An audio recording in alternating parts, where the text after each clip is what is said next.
பள்ளியில் இருந்து வரும் குழந்தைகளை அழைத்து செல்வதற்கு தாய்மார்கள் வீட்டு வாசலில் காத்திருக்கிறார்கள். பள்ளி பேருந்து வந்தவுடன் ஒரு குழந்தை சுறுசுறுப்புடனும் மற்றொரு குழந்தை சோர்வடைந்த தோற்றத்துடனும் வருகிறார்கள். உங்க பையன் ஏன் இவ்வளவு டயர்டா இருக்கான்? ரொம்ப நாளா அவன் ஆக்டிவிட்டிஸ் இப்படிதான் இருக்கு. என்ன ஆச்சு அவனுக்கு? என்ன ப்ராப்ளம்னு தெரியல. நிறைய டாக்டர்ஸ் கிட்டையும் போய் செக்அப் பண்ணியாச்சு. ஹெல்தியான ஃபுட்டா கொடுக்க சொன்னாங்க. அப்படி கொடுத்த பிறகும் எந்த இம்ப்ரூவ்மெண்ட்டும் இல்ல. அடிக்கடி உடம்பு சரியில்லாம இருக்கான். இதை விட ஹெல்தியா என்ன ஃபுட் கொடுக்கணும்னு தெரியல. உங்க பொண்ணு எப்படி இவ்ளோ ஆக்டிவா இருக்கா? அவளுக்கு என்ன ஃபுட் கொடுக்கறீங்க? சரியான டயட்டுக்கு ஹெல்தியான ஃப்ரூட்ஸ், வெஜிடபிள்ஸ், அப்புறம் மில்க் ரொம்ப முக்கியம். அதனால அவளுக்கு ஃப்ரூட்ஸ், வெஜிடபிள்ஸ், அப்புறம் டெய்லி மார்னிங்கும் நைட்டும் ஒரு டம்ளர் மில்க் கொடுக்கறேன். நார்மலா சாப்பிடுற சாப்பாடு கூட இதெல்லாம் குடுக்கறதுனால சரியான ஊட்டச்சத்து அவளுக்கு கிடைக்குது. என் பையனுக்கும் இதெல்லாம் கொடுக்கறேன். பாலும் மறக்காம கொடுக்கறேன். ஆனாலும் அவன் இப்படிதான் இருக்கான். பால் குடுக்கறீங்க சரிதான், ஆனா என்ன பால் யூஸ் பண்றீங்க? கறவை பால் தான் யூஸ் பண்றோம். கறவை பாலா யூஸ் பண்றீங்க? அதை விட டெய்ரி ஃபார்ம்ல இருந்து வர்ற பாக்கெட் பால் ரொம்ப ஹெல்தியானதாச்சே. எதனால கறவை பாலை விட இந்த பாக்கெட் பால் ஹெல்தியானதுன்னு சொல்றீங்க? பாக்கெட் பாலும் கறந்த பால்ல இருந்து தான் பண்றாங்க. எப்படின்னா, அங்கீகரிக்கப்பட்ட டெய்ரிக்காரங்க பாலை குறிப்பிட்ட நேரத்துல கறந்து குறைஞ்ச நேரத்துக்குள்ள டெய்ரிக்கு கொண்டு வந்து அதன் பிறகு அத பாஸ்டரைசேஷன் அண்ட் ஹோமோஜனைசேஷன் பண்ணி பாக்கெட் பாலா தராங்க. அதனால தான் அது ஹெல்தியாவும் பாதுகாப்பாவும் இருக்கு. பாஸ்டரைசேஷன் அண்ட் ஹோமோஜனைசேஷன் அப்படின்னா என்ன?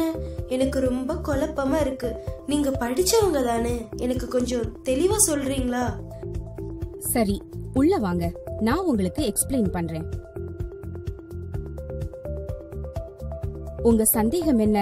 பாஸ்டரைசேஷன் அண்ட் ஹோமோஜனைசேஷன் அப்படின்னா என்னன்னு தானே? வீட்டுக்கு வர்ற கறவை பால்ல பாஸ்டரைசேஷன் அண்ட் ஹோமோஜனைசேஷன் பண்ண மாட்டாங்க. அந்த பாலை வாங்கி நம்ம வீட்ல காய்ச்சினாலும் அந்த பால் டெய்ரி ஃபார்ம்ல இருந்து வர்ற தரமான பால் போல பண்ண முடியாது. ஏன்னா நாம வீட்ல யூஸ் பண்ற பாத்திரம் யூனிஃபார்மா ஹீட்ட பால்ல ஸ்ப்ரெட் பண்றது கிடையாது. அது மட்டுமல்லாம வீட்டுக்கு கொண்டு வர்ற கறவை பால் தூய்மையானதான்னு தெரியாது. ஏன்னா அது குறிப்பிட்ட நேரத்துல கறந்ததுதானா அப்படின்னு நமக்கு தெரியாது. மேலும் குறைஞ்ச நேரத்துக்குள்ள நமக்கு கிடைச்சிருக்கான்னு தெரியாது. ஏன் இத சொல்றேன்னா, பாலை கறந்து அதிக நேரமாகி நமக்கு கொடுத்திருந்தாங்கன்னா பால்ல நுண்கிருமிகளோட எண்ணிக்கை அதிகமா இருக்கும். அந்த பாலை நம்ம காய்ச்சி குடிச்சா நம்ம உடம்புக்கு அது தீங்குதான் விளைவிக்கும். இவ்ளோ ப்ராப்ளம்ஸ் வீட்டுக்கு வர்ற கறவை பால்ல இருக்கிறதுனாலதான் எல்லாரையும் அங்கீகரிக்கப்பட்ட டெய்ரி ஃபார்ம்ல இருந்து வர்ற சுகாதாரமான பாஸ்டரைஸ்ட் அண்ட் ஹோமோஜனைஸ்டு பாலை யூஸ் பண்ண சொல்றேன். அச்சோ, அப்படியா? ஒரு சாதாரண பால்னால இவ்வளவு பிரச்சனை இருக்கா? அப்போ நாம ஏன் பால் யூஸ் பண்ணணும்? அப்படி சொல்லாதீங்கம்மா. பால்ல இருந்துதான் நமக்கு தேவையான ஊட்டச்சத்துக்கள் சிறந்த முறையில நம்ம உடம்புக்கு தகுந்த வகையில கிடைக்குது. அதனாலதான் நம்ம முன்னோர்கள் அதிகமா நம்ம ஃபுட்டுல மில்க் சேர்த்துக்கணும்னு சொன்னாங்க. அது மட்டும் இல்ல, எலும்பு வளர்ச்சிக்கு தேவையான கால்சியம், பாஸ்பரஸ் பால்ல இருந்துதான் அதிகமா கிடைக்குது. கால்சியம் நம்ம உடம்புல சேர்க்கிற விட்டமின் டியும் பால்ல இருக்குது. பெஸ்ட் அப்சர்வபிள் ஃபார்ம், அதாவது நமக்கு தேவையான ஊட்டச்சத்துக்கள் சிறந்த முறையில நம்ம உடம்புக்கு தகுந்த வகையில கிடைக்குது. அதனாலதான் இயற்கையா கிடைக்கிற த மோஸ்ட் நியர்லி பெர்ஃபெக்ட் ஃபுட்னு பாலை சொல்றோம். நமக்கு கடவுளால தரப்பட்ட அமிர்தம் தான் பால். இதுல அதிக அளவுல புரோட்டீன் மற்றும் கால்சியம் இருக்கு. பால்ல ரைபோஃப்ளேவின் இருக்கு. இது உடம்புல இரும்பு சத்து சேர்றதுக்கு உதவுது. இதனால ரத்த சோகைய தடுக்க முடியும். இன்னும் கொஞ்சம் தெளிவா சொல்லுங்கம்மா. பெரியவங்களுக்கு திக்கான பால் டைஜஸ்ட் ஆகாததுனால பால்ல தண்ணீர் கலந்து டைலூட் பண்ணி கொடுக்கறேன். இதனால அவங்களுக்கு அஜீரண பிரச்சனை வராம இருக்கு. இப்படி பண்ணலாமா? நான் உங்களுக்கு தெளிவா சொல்றேம்மா. நார்மலா பசுல இருந்து கிடைக்கிற பால்ல கொழுப்பு சத்து 3.6% to 4.5% இருக்கு. சாலிட் நான் ஃபேட், அதாவது இதர சத்து 7.5% to 8.5% இருக்கு. தண்ணி இதுல சேர்க்கறதுனால SNFன்னு சொல்ற புரோட்டீன்ஸ் மற்றும் விட்டமின்ஸும் 50% குறையறதா அர்த்தம். அதனால தண்ணி சேர்த்தாலும் 1 கப் பாலும் 1/4 கப் பாலுக்கு தான் சமம். அதனால அங்கீகரிக்கப்பட்ட டெய்ரி ஃபார்ம்ல இருந்து வர்ற பாஸ்டரைஸ்ட் அண்ட் ஹோமோஜனைஸ்டு பாலை யூஸ் பண்றதுதான் நல்லது. இதுல பாத்தீங்கன்னா தெரியும், வயது வரம்புக்கேற்ப பாலை அதன் சத்துக்களோட பிரிச்சு தர்றாங்க.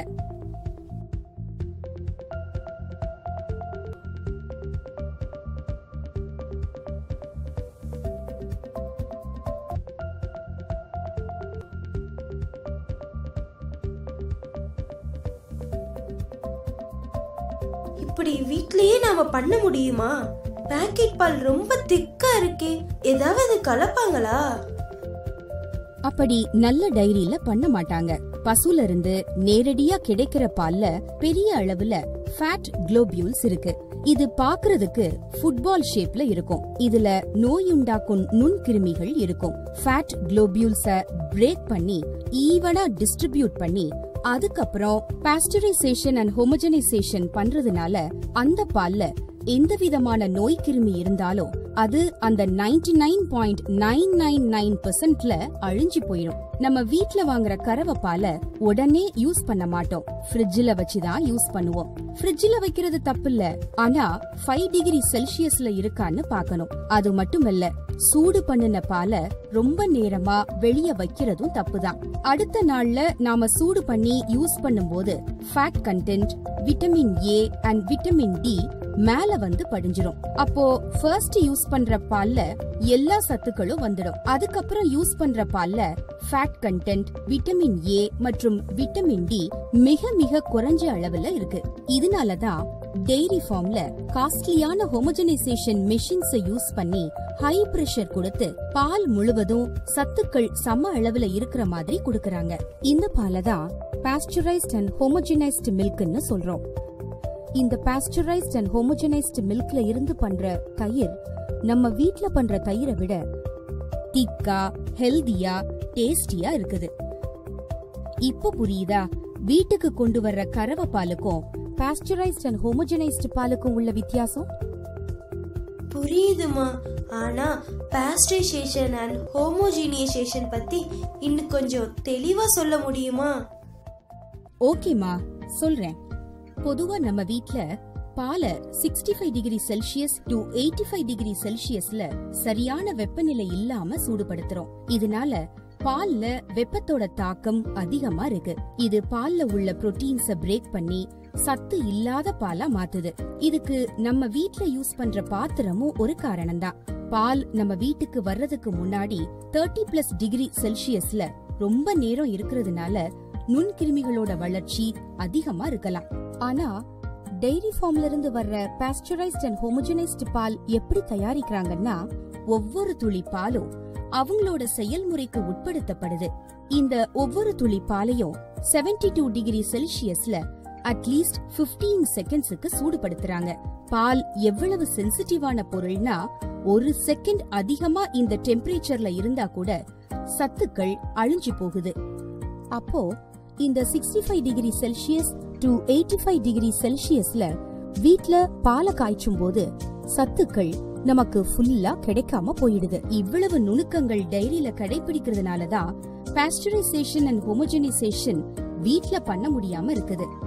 இதனாலதான் டைரி ஃபார்ம்ல நமக்காக சத்துள்ள பாலா பாஸ்டரைசேஷன் அண்ட் ஹோமோஜனைசேஷன் பண்ணி தராங்க. இப்போ தெளிவா புரியுதா பாஸ்டரைசேஷன் அண்ட் ஹோமோஜனைசேஷன்னா என்னன்னு?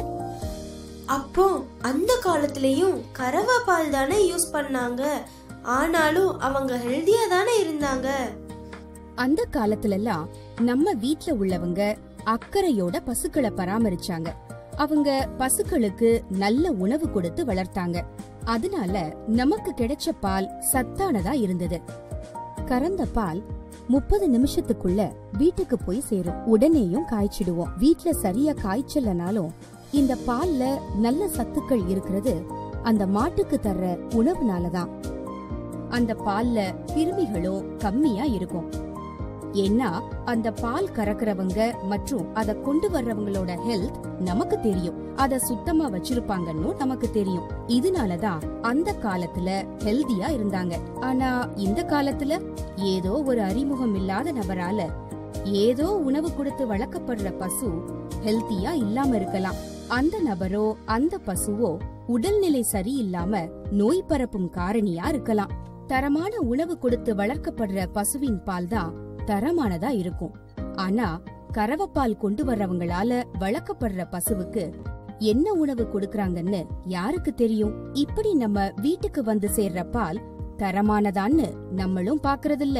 அத கொண்டு வர்றவங்களுக்கும் எப்படி தரமானதா மாத்தணும்னு தெரியறதில்ல. வீட்டுக்கு கொண்டு வர்ற பால் கேன், அளந்து குடுக்கற மெஷரிங் ஜார், ஒவ்வொரு வீடா குடுத்துட்டு வரும்போது ஆகிற டைம், டெம்பரேச்சர் டிஃபரன்ஸ், இதனால பால் தூய்மை இல்லாததா மாறலாம். பால் தூய்மை இல்லாததா மாற இன்னும் நிறைய வாய்ப்புகள் உண்டு. பாலோட travelling temperature 35 degree Celsius to 40 degree செல்சியஸுக்கு மேல அதிகமாகுது. இது நுண்கிருமிகள் வளர்றதுக்கு ரொம்ப துணையா இருக்கு. இப்படி சரியான பாஸ்டரைசேஷன் அண்ட் ஹோமோஜனைசேஷன் இல்லாத பாலால உடல்நிலை பாதிக்கப்படுது. அடிக்கடி டாக்டரை பார்க்க வேண்டிய நிலை ஏற்படுது. இதனால பொருளாதார பாதிப்பும் ஏற்படுது. ஓகேமா, ஆனா இந்த கறவை பாலை தானே எல்லாரும் யூஸ் பண்றாங்க. ஆமா, அதனால அவங்களுக்கு அடிக்கடி உடல்நிலை பாதிக்கப்பட்டு அவங்களோட பெர்ஃபார்மன்ஸ் லெவலும் கம்மியாகலாம். உங்க பையனை போல. ஒருவேளை நீங்க உங்க வீட்லயே பசு வளர்த்தீங்கன்னா சுத்தமான பாலும் கிடைக்கும், நோய் வர்றதையும் தடுக்கலாம். ஆனா வீட்டுக்கு கொண்டு வர்ற கறவை பால்ல தூய்மை இல்லாத தண்ணீரை பால் கூட கலக்கிறது. பால் கறந்த பிறகு வீட்டுக்கு கொண்டு வர 3 இருந்து 4 மணி நேரம் ஆகுது. இதனால பால் முழுவதும் நுண்கிருமிகள் வளர்ச்சி அதிகமா ஆகுது. எனக்கு தெரிஞ்ச வர 10 நிமிஷத்துக்குள்ள 10 மடங்கு நுண்கிருமிகள் வளர்ச்சி அதிகமாகுது. அப்போ அது உடல் நலத்துக்கு எவ்வளவு கேடுன்னு நீங்களே நினைச்சு பாருங்க. இப்ப உள்ள சூழ்நிலையில வீட்ல பசுவை வளர்க்க முடியாது. அப்போ எப்படி தூய்மையான ஹெல்தியான பால் கிடைக்கும்? ஹெல்தியான பாஸ்டரைஸ்ட் அண்ட் ஹோமோஜனைஸ்டு பால் அங்கீகரிக்கப்பட்ட டெய்ரி ஃபார்ம்ல இருந்து தான் கிடைக்குது. டெய்ரி ஃபார்முக்கு தேவையான பால் உற்பத்தியாளர்களிடமிருந்து நேரடியா பெறப்படுது. பாலானது சுகாதாரமான டெய்ரி ஃபார்ம்ல இருந்து அல்லது உற்பத்தி பண்றவங்க கிட்ட இருந்து தூய்மையானதான்னு கண்காணிச்சு வாங்குறாங்க. உற்பத்தியாளர்கள் பசுவிற்கு தரமான உணவு கொடுக்கவும் போதுமான அளவு புல் கொடுக்கவும் அறிவுறுத்தப்படுறாங்க. இதனால பால் உற்பத்தி அதிகரிச்சு வருமானம் நல்லா கிடைக்குது. பால் கறக்கப்பட்டு தூய்மையான கேன்ல அடைக்கப்பட்டு 1 மணி நேரத்துல குளிரூட்டும் நிலையத்துக்கு போய் சேருது. அங்கு நுண்கிருமி வளர்ச்சியை குறைக்க 5 டிகிரி செல்சியஸுக்கு குளிரூட்டப்படுது. அதுக்கு பிறகு உடனடியா பாஸ்டரைசேஷன் அண்ட் ஹோமோஜனைசேஷன் பண்ணப்பட்டு குளிரூட்டப்பட்டு பேக் செய்யப்படுது. சுகாதாரமான முறையில பாஸ்டரைசேஷன் அண்ட் ஹோமோஜனைசேஷன் பண்ணப்படுற பால் 5 டிகிரி செல்சியஸ் குளிர் நிலையில சேமித்து வைக்கப்படுது. இது பாஸ்டரைசேஷன் பண்ணி கிருமிகள் அழிக்கப்பட்ட பாலா இருக்கிறதுனால எல்லா வயதினருக்கும் உகந்தது. இப்படி 5 டிகிரி செல்சியஸ்ல குளிரூட்டப்பட்ட பால்ல நுண்கிருமிகள் வளர்ச்சி குறைக்கப்படுது. இப்படி தூய்மையான முறையில பாஸ்டரைசேஷன் அண்ட் ஹோமோஜனைசேஷன் பண்ண பால் குடிக்கிறதுனால உடல்நிலை சீராகுது. டாக்டரை பார்க்க வேண்டிய தேவையும் குறையுது. இதனால வருகை சதவிகிதமும் கவனிக்கும் திறனும் அதிகமாகுது. அது மட்டுமல்ல, பெர்ஃபார்மன்ஸ் லெவல் அதிகமாகுது. பொருளாதார வளர்ச்சியும் அதிகரிக்குது. நல்ல டைரி ஃபார்ம்ல பாஸ்டரைசேஷன் அண்ட் ஹோமோஜனைசேஷன் பண்றது எப்படின்னா, கண்டினியூவஸா மில்க ஃப்ளோ பண்ணி ஒவ்வொரு துளி பாலும் 72 டிகிரி செல்சியஸுக்கு அட்லீஸ்ட் 15 செகண்ட்ஸ் வெப்பப்படுத்தப்படுது. அடுத்து அது 5 டிகிரி செல்சியஸுக்கு குளிரூட்டப்படுது. இந்த ப்ராசஸ்ல 99.999% தீங்கு விளைவிக்கக்கூடிய நுண்ணுயிர் கிருமிகள் அழிக்கப்படுது. அதனால பாஸ்டரைசேஷன் அண்ட் ஹோமோஜனைசேஷன் பண்ணி பேக் பண்ண பால் நம்ம கிட்ட எப்போ வந்தாலும் 5 டிகிரி செல்சியஸ்லயே ஸ்டோர் பண்ணி இருக்கிறதுனால ஃப்ரெஷ்ஷா கறந்து 1 மணி நேரம் ஆன தூய்மையான ஹெல்தியான பாலுக்கு சமமா இருக்கு. பாஸ்டரைசேஷன் அண்ட் ஹோமோஜனைசேஷன் பண்ணப்பட்ட பால் வீட்டுக்கு கொண்டு வர்ற கறவை பாலோட கம்பேர் பண்ணும்போது வீட்டுக்கு கொண்டு வர்ற கறவை பால்ல நுண்கிருமிகளின் வளர்ச்சி அதிகமா இருக்கலாம். எல்லா டெய்ரி ஃபார்மும் நல்ல முறையில தான் செயல்படுதா? இல்ல, சில சுகாதார காரணிகள் இருக்கு. சுகாதாரமற்ற டெய்ரி ஃபார்ம்னா இப்படித்தான் இருக்கும். இப்படி சுத்தம் இல்லாம வச்சிருப்பாங்க. நல்ல டெய்ரி ஃபார்ம் சுகாதாரமான முறையில இருக்கும். அது நம்ம ராஜ் டைரி ஃபார்ம் போல தான் இருக்கும். பார்த்தாலே தெரியுதுல அது. நான் ரொம்ப நாளா நம்ம ராஜ் மில்க தான் யூஸ் பண்றேன். அது மட்டும் இல்ல, நான் அங்க போயிருக்கேன். இவ்வளவு விஷயத்தையும் அங்க இருக்கிறவங்க கிட்ட கேட்டு தெரிஞ்சுக்கிட்டேன். நீங்க பாஸ்டரைஸ்ட் அண்ட் ஹோமோஜனைஸ்ட் மில்க்குக்கு சேஞ்ச் ஆவீங்கன்னு நம்புறேன். நாங்க உங்க அட்வைஸ மறக்காம ஃபாலோ பண்ணுவோம். ஓகே, சந்தோஷம். பாஸ்டரைஸ்ட் அண்ட் ஹோமோஜனைஸ்ட் மில்கால உங்க ஹெல்த்ல எவ்வளவு நல்லா சேஞ்சஸ் இருக்குன்னு மறக்காம சொல்லுங்க. கண்டிப்பா நான் இனி பாஸ்டரைசேஷன் அண்ட் ஹோமோஜனைசேஷன் பண்ணப்பட்ட சுத்தமான சுகாதாரமான ராஜ் மில்க்குக்கு தான் சேஞ்ச் ஆவேன்.